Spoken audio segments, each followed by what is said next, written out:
what could you do to improve yourself? Well, let's step one step backwards. The first question might be, why should you even bother improving yourself? And I think the answer to that is something like, so you don't suffer any more stupidly than you have to. And maybe so others don't have to either. It's something like that. You know, like there's a real injunction at the bottom of it. It's not some casual self-help doctrine. It's that if you don't organize yourself properly, you'll pay for it, and in a big way, and so will the people around you. Now, and you could say, well, I don't care about that, but that's actually not true. You actually do care about that, because if you're in pain, you will care about it. And so you do care about it, even if it's just that negative way, you know. It's very rare that you can find someone who's in excruciating pain who would ever say, well, it would be no better if I was out of this.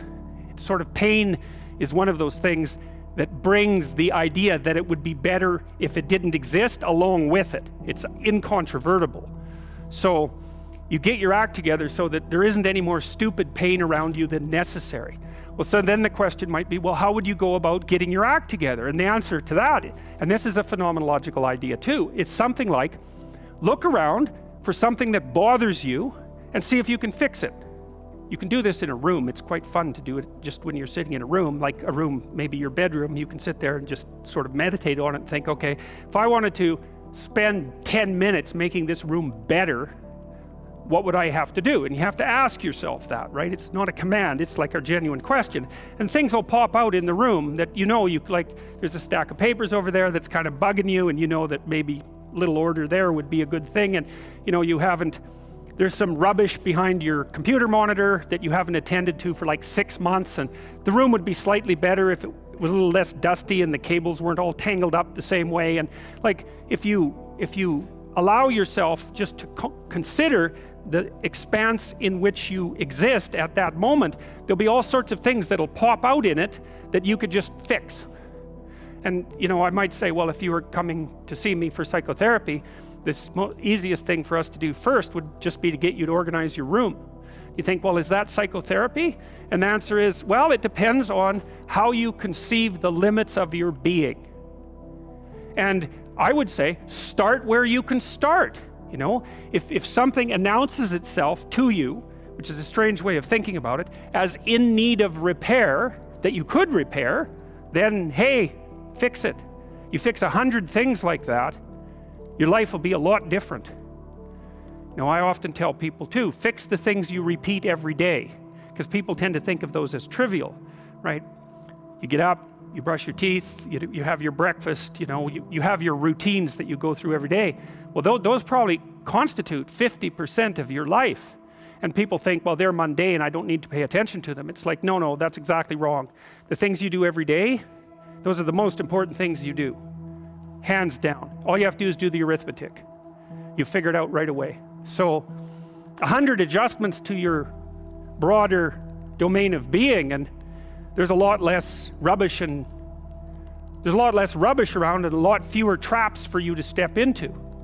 And so that's in keeping with Jung's idea about erasing once you've got your mind and your emotions together, and once you're acting that out, then you can extend what you're willing to consider yourself and start fixing up the things that are part of your broader extent. Now, sometimes you don't know how to do that. So you might say, imagine you're walking down Bloor Street and there's this guy who's like alcoholic and schizophrenic and has been on the streets for 10 years. He sort of stumbles towards you and, you know, incoherently mutters something.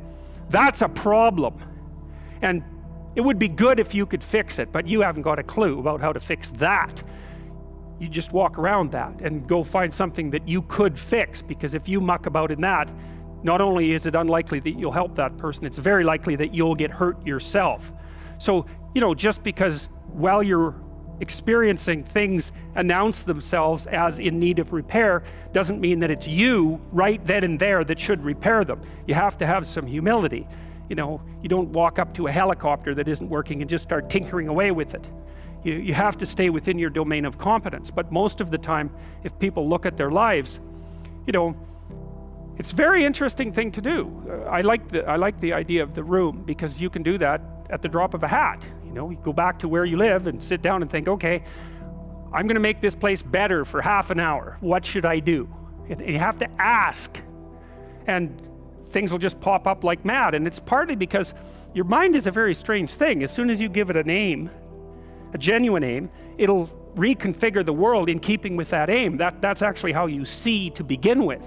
And so if you set it a task, especially, you have to be genuine about it, which is why you have to bring your thoughts and emotions together, and then you have to get them in your body so you're acting consistently. You have to be genuine about the aim, but once you aim, the world will reconfigure itself around that aim, which is very strange.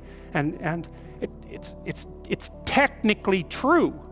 You know, the best example of that, you have all seen this video where you watch the basketballs being tossed back and forth between members of the white team versus the black team, and while you're doing that, a gorilla walks up into the middle of the video and you don't see it. It's like, you know, if you thought about that experiment for about 5 years, that would be about the right amount of time to spend thinking about it, because what it shows you is that you see what you aim at. And that, man, if you can get one thing through your head as a consequence of even being in university, that would be a good one. You see what you aim at. And so, because one inference you might draw from that is, be careful what you aim at, right? What you aim at determines the way the world manifests itself to you. And so if the world is manifesting itself in a very negative way, one thing to ask is, are you aiming at the right thing? Now, you know, I'm not trying to reduce everybody's problems to an improper aim. People get cut off at the knees for all sorts of reasons. You know, they get sick, they have accidents. There's a random element to being, that's for sure. And so you don't want to take anything, even that particular phrase, too far. You want to bind it with the fact that random things do happen to people, but it's still a great thing to ask. What's the difference between the successful and the unsuccessful? The successful sacrifice. Things get better as the successful practice their sacrifices. The questions become increasingly precise and simultaneously broader. What's the greatest possible sacrifice for the greatest possible good? And the answers become increasingly deeper and profound. You can conjure up a representation of yourself. You can conjure up a variety of potential representations of yourself in the future. You can lay out how those future representations of yourself are likely to prevail or fail. You can cull the potential yous in the future that will fail, and then you can embody the ones that will succeed. You do that while simultaneously conjuring up a representation of your current state and determining for yourself, because of your undue suffering, which elements of your pathetic being need to be given up so that you can move forward into that future. And the goal, what is it that you're aiming at with that work and that sacrifice? That's the ultimate question. It's the question I was trying to address in that writing. What is it that you're trying to do? Well, you're trying to improve the future. We believe that the future can be improved. We believe that it can be improved as a consequence of our sacrificial work. And so, once again, what are the limitations? What are the limits to that? What are the necessary limits to that? I would say we don't know.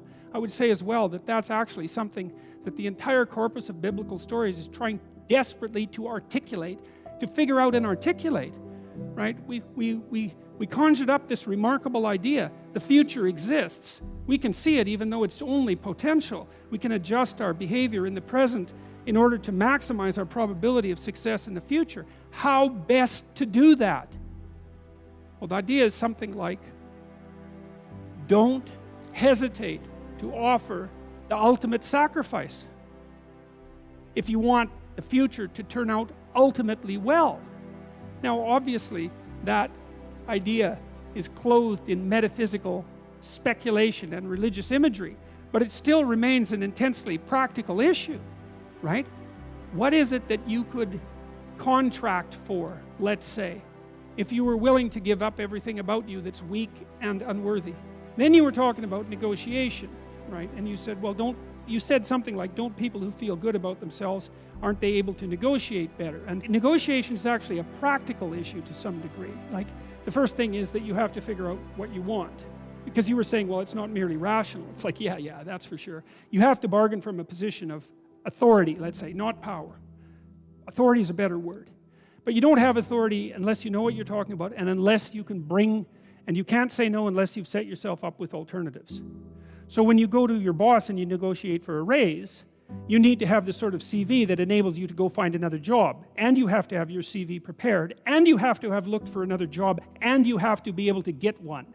Because then you can go in there and say, I'm not as productive as I could be at my current level of remuneration. It's not reflective of what I'm able to do, and I want this, and this is what will happen. If you give me this will be the good things that will happen, and what do you think of that? And the person is going to know, even by the way that you hold yourself while you're having the discussion, whether or not you're someone with options. And you can't fake that. Well, you can, but it's not helpful. Like, it just doesn't work for very many iterations. You have to, it's not rational. You're preparing yourself for battle. That's what you're doing. And you can't be weak when you prepare yourself for battle. Because if the person says, no, I'm not giving you a raise, which is exactly what they should say, because what are they going to do? Just like sprinkle the money around? You need to be able to say, okay then, there will be consequences that you don't like. And that's what it means to say no to someone. No means, if you continue to push this, things will happen that you don't like. Now in that case, it'll be, I'll depart and take my talents with me.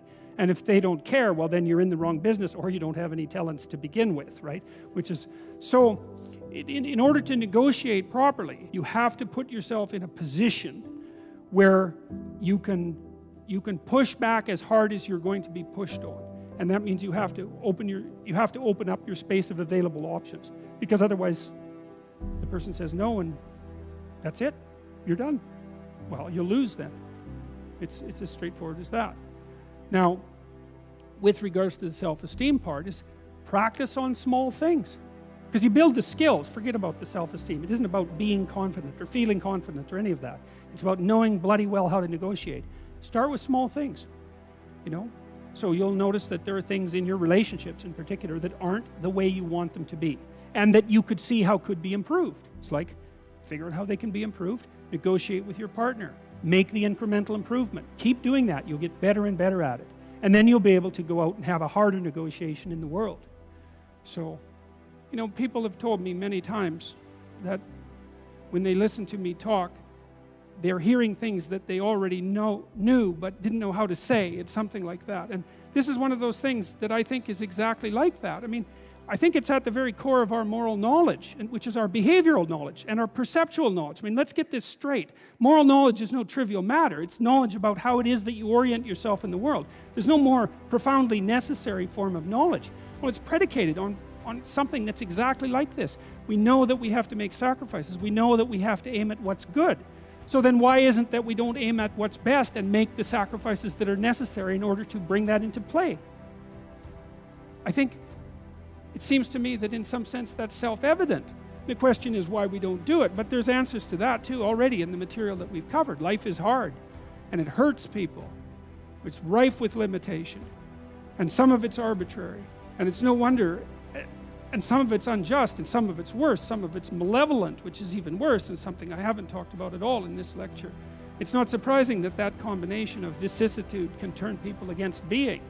But I think even when that happens, and even when people have the kind of history that if they revealed to you, you would say, well, it's no wonder you turned out that way.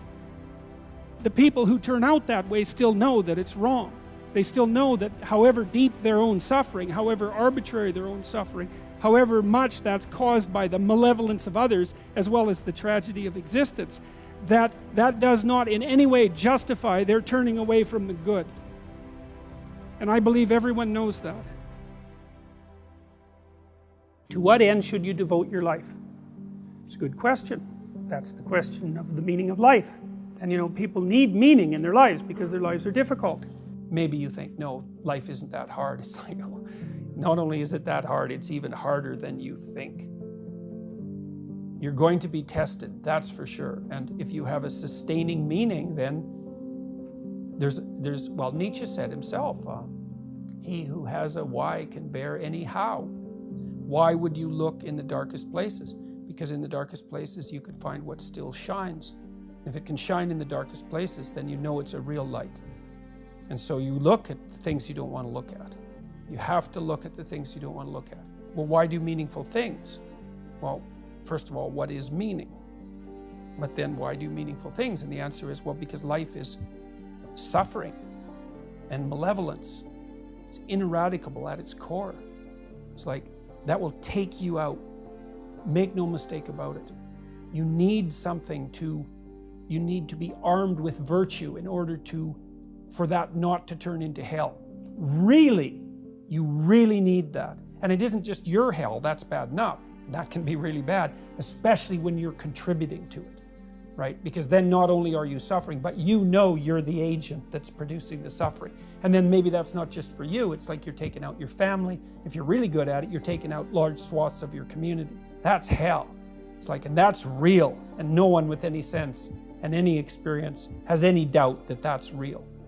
And then they all can easily think of how, even though it's already bad, you could make it way worse. Everyone knows that.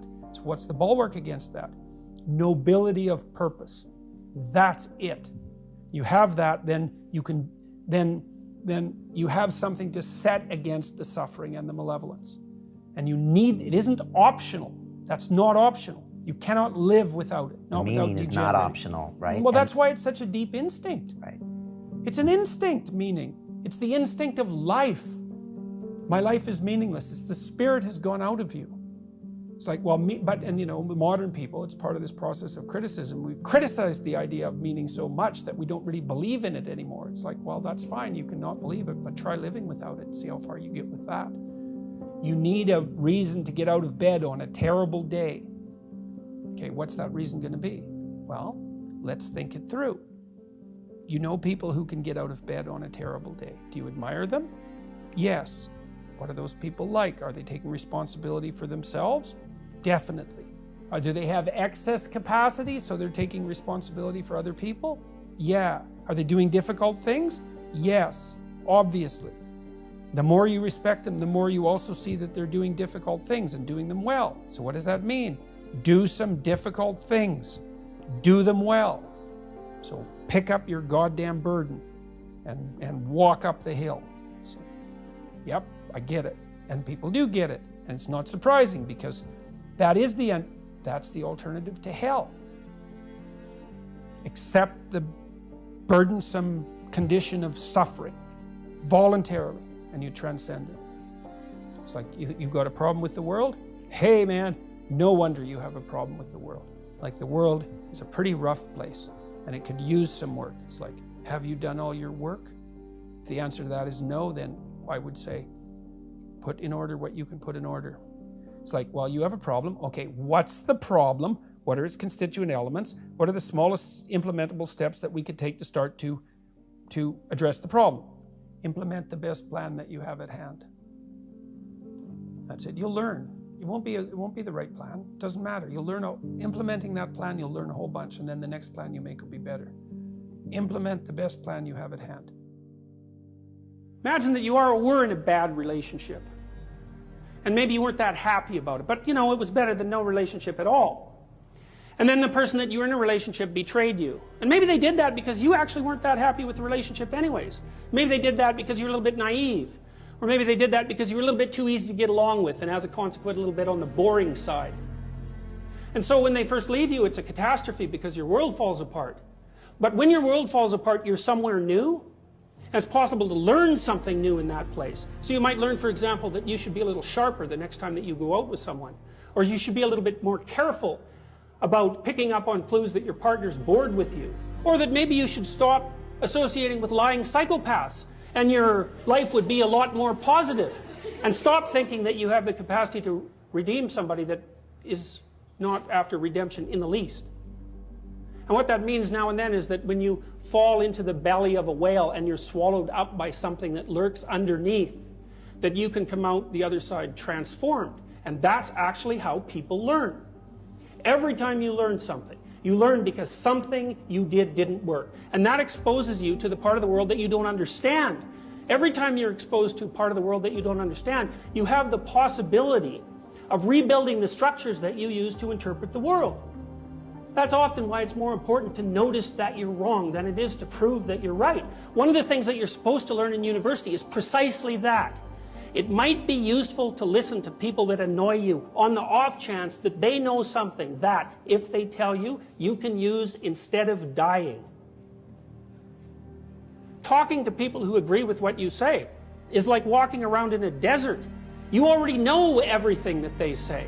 The reason you're associating with them in that situation is so that they never say anything that challenges you, because you're afraid that if you go outside of what you understand, that you won't be able to tolerate the chaos.